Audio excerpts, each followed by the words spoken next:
അല്ല, നീയല്ലേ നേരത്തെ ഇഷാ നിസ്കരിച്ച്? ഇത് ഇഷാഹല്ലക്ക. പിന്നെന്താ ഈ സമയത്തൊരു നിസ്കാരം? ഇത് നമ്മുടെ പ്രവാചകൻ പഠിപ്പിച്ച സുന്നത്താണിക്ക. ആദ്യ രാത്രിയിൽ അലി റളിയല്ലാഹു അൻഹും ഫാത്തിമ ബീബിയും ഒരുമിച്ച് സുന്നത്ത് നിസ്കാരം നിസ്കരിച്ചിരുന്നു.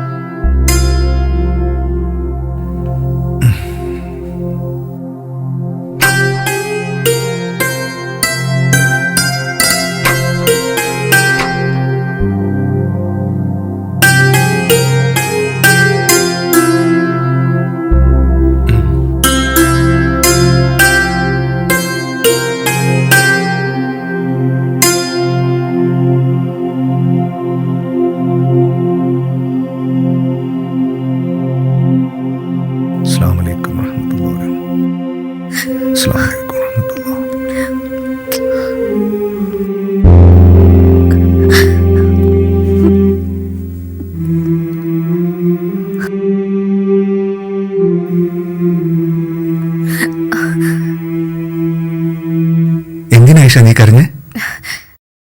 ഇക്ക, എനിക്ക് വേണ്ടി എന്റെ ഉപ്പ കഴിഞ്ഞ 1 വർഷമായി കഷ്ടപ്പെടുമ്പോഴും ഒരുപാട് പേരെന്നെ കണ്ടു ഒഴിവാക്കി പോയപ്പോഴും എനിക്ക് എന്റെ റബ്ബിൽ പ്രതീക്ഷയുണ്ടായിരുന്നു.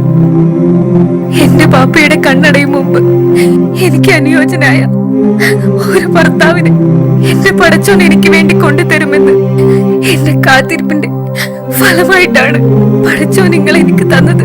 നിങ്ങൾക്കും എന്റെ ഉപ്പാക്കും വേണ്ടിയിട്ടാണ് ഞാൻ പ്രാർത്ഥിച്ചത്.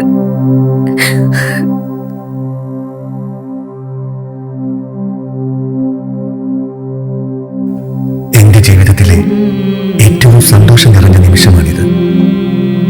എന്റെ പാപ്പ പറഞ്ഞത് എത്ര സത്യം. ദീനുള്ള പെണ്ണ് കണ്ണിൽ തന്നെ ഒരു കുളിർമയാണ്. പാവം ആ വാപ്പ ഒരുപാട് കഷ്ടപ്പെട്ട് ദീനിച്ചിട്ടയോടെ വളർത്തിയ ഈ മകളെ എനിക്ക് തന്ന ആളോടാണല്ലോ ഞാൻ സ്ത്രീധനം ചോദിച്ചത്.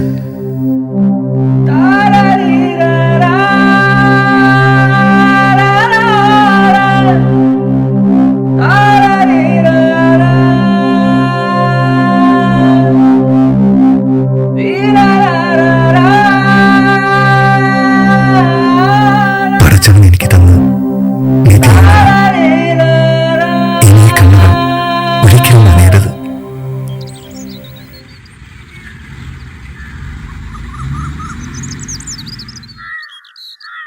ഹാജര് അവിടെ നിൽക്കുന്നേ, നിങ്ങളെങ്ങോട്ടാന്ന് ഇങ്ങനെ തിരക്കിട്ടിട്ട്? ഒന്നുമില്ല ഉസ്മാനെ, ഞാനൊന്ന് വെറുതെ നടക്കാൻ ഞാനും അങ്ങനെ തന്നെ. വെറുതെ അങ്ങനെ നടക്കുന്നവരുണ്ടെങ്കിൽ ഓലപ്പുറം കൂട്ടം പറഞ്ഞ് നടക്കാലോ. അതേതായാലും നന്നായി. എനിക്ക് വേറെ പ്രത്യേകിച്ച് പണിയൊന്നുമില്ലല്ലോ. പരമാർത്ഥം. ഇപ്പോഴത്തെ ചെക്കന്മാര് പറയും പോലെ അതിനും കൊടുക്കൊരു ലൈക്ക്. അല്ല, എങ്ങനെയുണ്ട് ഇപ്പൊ പുതിയ മരുമോള്? മരോളല്ല, ഓൾ നമ്മളെ മോളെന്നാ. ആ അതന്നെ. എന്റെ മോനിക്ക് ഇത്രയും നല്ല ബന്ധം ഉണ്ടാക്കി തന്ന എന്നോട് എത്ര നന്ദി പറഞ്ഞാലും മതിയാവല്ലോ ഉസ്മാനെ. എന്റെ ആചാര്യ, നമ്മൾ ഉണ്ടാക്കി കൊടുത്ത ബന്ധങ്ങളൊക്കെ നല്ല ബന്ധങ്ങളല്ലേ? പിന്നെ എല്ലാരും നന്ദി ഏറ്റുവാങ്ങാനുള്ള ശേഷി ഈ ശരീരത്തിനില്ല.